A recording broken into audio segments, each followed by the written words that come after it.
Well, hello there. Today I'm demonstrating the Zoto Rotoscope. It's got a 16-foot long cable and a nice little hook attachment that I've already attached. Here's the rotoscope. It's got a light on the front, and it also has a light on the end of the hook. And now the light is on. I've accidentally dropped my keys down to this pipe, and we're going to use the 16-foot long rotoscope to fish it out with a lot of the guesswork removed. Now, I'm not very good at this. I'm not a professional. I haven't done this before.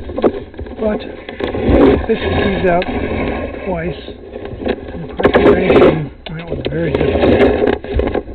Hopefully I'll get it this time. The rotoscope has a video recording option, which is what I'm using. It also has a camera option that you can take snapshots. And I'm twisting it around and around right now because the tricky part is getting that hook onto something. And the last two times I hooked the ring. This time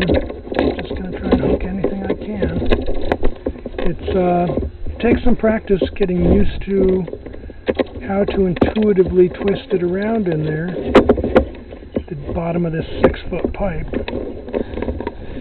So if I could just see, it's not as easy as it might look.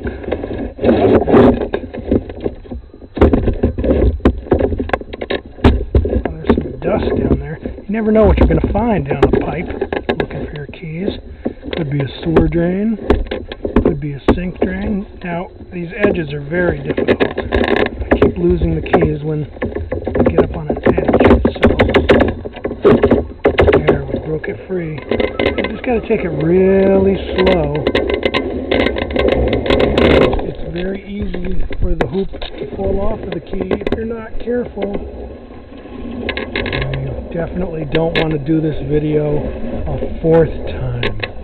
But you see, with a little practice, you start to get it. It's going to pop out soon, hopefully. I'm going to tip it just to get it on the hook a little better so it doesn't lose right at the end. And here it comes.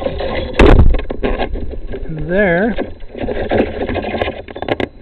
I have got my keys secured out of the pipe with the Zoto Rotoscope.